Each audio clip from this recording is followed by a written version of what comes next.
NDA శాసనసభ పక్ష సమావేశానికి విచ్చేసిన తెలుగుదేశం ఎమ్మెల్యేలకి, జనసేన ఎమ్మెల్యేలకి, భారతీయ జనతా పార్టీ ఎమ్మెల్యేలకి మనస్ఫూర్తిగా మీ అందరికీ నా హృదయపూర్వక నమస్కారాలు. మీ అందరికీ నా హృదయపూర్వక స్వాగతం తెలియజేసుకుంటున్నాను. వేదిక పైన తెలుగుదేశం రాష్ట్ర అధ్యక్షులు, మన తెలుగుదేశం పార్టీ రాష్ట్ర అధ్యక్షులు శ్రీ అచ్చెన్నాయుడు గారికి, భారతీయ జనతా పార్టీ అధ్యక్షురాలు శ్రీమతి దగ్గుపాటి పురంధేశ్వర గారికి నా హృదయపూర్వక నమస్కారాలు. తాడేపల్లిగూడెం సభలో నేను చెప్పినట్టుగా ఒక దార్శనికులు, 4 దశాబ్దాల సుదీర్ఘ అనుభవం, ఎన్నో ఒడిదుడుకులను ఎదుర్కొన్న తెలుగుదేశం జాతీయ పార్టీ అధ్యక్షులు శ్రీ నారా చంద్రబాబు నాయుడు గారికి నా హృదయపూర్వక నమస్కారం.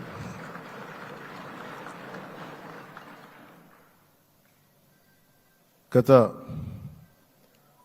దశాబ్ద కాలంలో రాష్ట్ర విభజన జరిగినప్పటి నుంచి ఆంధ్ర రాష్ట్ర ప్రజలు నలిగిపోతున్నారు. గత 5 సంవత్సరాలుగా మరి రాష్ట్రంలోని విపత్కర పరిస్థితులు తెలుసు. మనందరం సమిష్టిగా పోరాటం చేసి కలిసికట్టుగా ఉండి అద్భుతమైన మెజారిటీలతోటి 164 శాసనసభ స్థానాలని ఎన్డీఏ కూటమి దక్కించుకుంది. అద్భుతమైన విజయం. 21 పార్లమెంట్ సభ్యుల్ని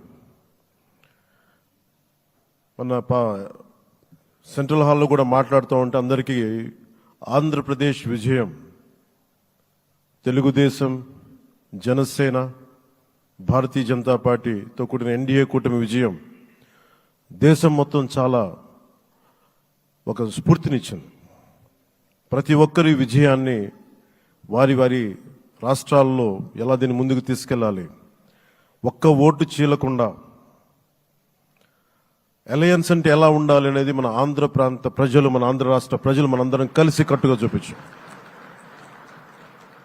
2021 మార్చి 14 ఇప్పటం సభలో నేను ఒకటే తెలియజేసుకున్నాను, ఆ ప్రభుత్వ వ్యతిరేక ఓటుని చీలనివ్వను. ఆ మాట మీద ఉన్నాం, ఆ మాట మీద నిలబడ్డాం. ఒడిదుడుకులు ఎదుర్కొన్నాం, తగ్గాం, కానీ నిలబడ్డాం. ప్రజల నమ్మకాన్ని పెంచాం. అద్భుతమైన మెజారిటీతో ఈ రోజున మనం ప్రభుత్వాన్ని స్థాపిస్తున్నాం. చాలా మాటలు ఇచ్చాం. పొద్దున కూడా జనసేన లెజిస్లేటివ్ పార్టీ మీటింగ్లో నాయకుడిగా ఎన్నుకున్న సందర్భంలో మాట్లాడుతూ మనం చాలా మాటలు ఇచ్చాం.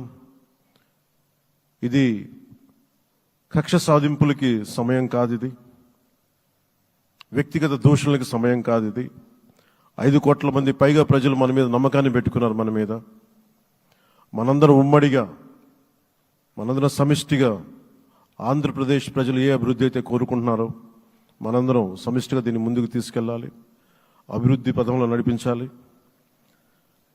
విద్య, వైద్యం, ఉపాధి, సాగునీరు, తాగునీరు, లా అండ్ ఆర్డర్ ఇవన్నీ చెప్పొచ్చాం. మనం బలంగా నిలబడతామని.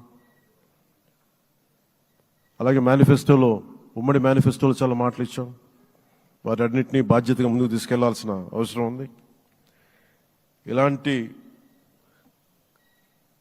ఛాలెంజింగ్ టైమ్స్లో ఒక సుదీర్ఘమైన అనుభవం ఉన్న నాయకులు కావాలి.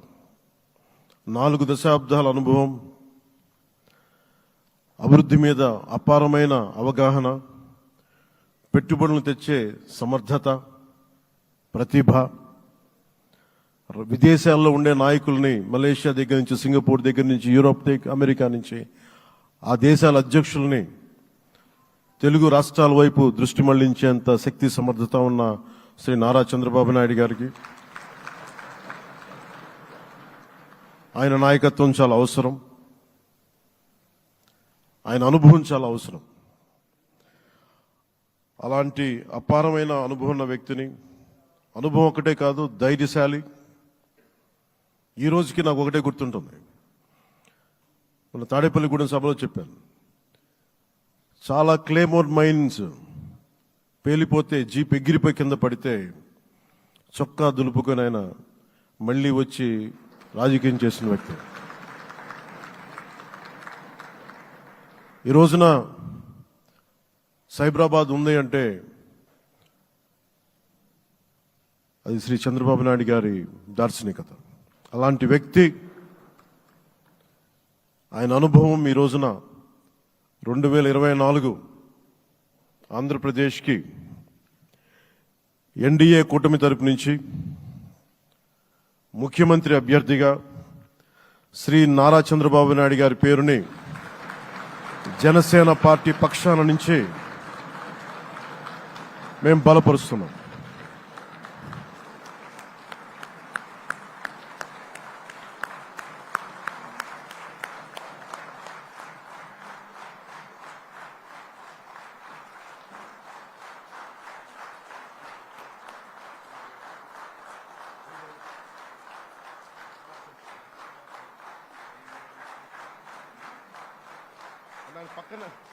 ఇది నేను ఆయన పక్కన పెట్టుకుని చెప్పాలి.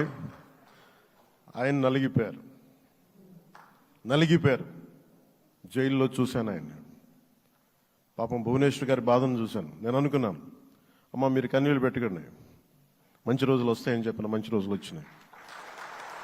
వారికి మనస్ఫూర్తిగా వారికి నా హృదయపూర్వక శుభాకాంక్షలు. మీరు అద్భుతమైన పాలన ఇవ్వాలి అందరికీ మనస్ఫూర్తిగా మీకు నేను తెలియజేసుకున్నాను సార్. సో ఇప్పుడు శ్రీ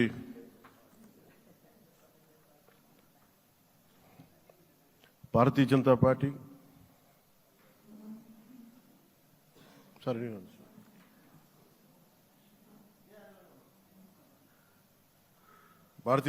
అధ్యక్షురాలు శ్రీమతి దగ్గుపాటి పురంధేశ్వరి గారిని వారిని వచ్చి వారి మద్దతు వారి సందేశం ఇవ్వమని కోరుకుంటున్నాను.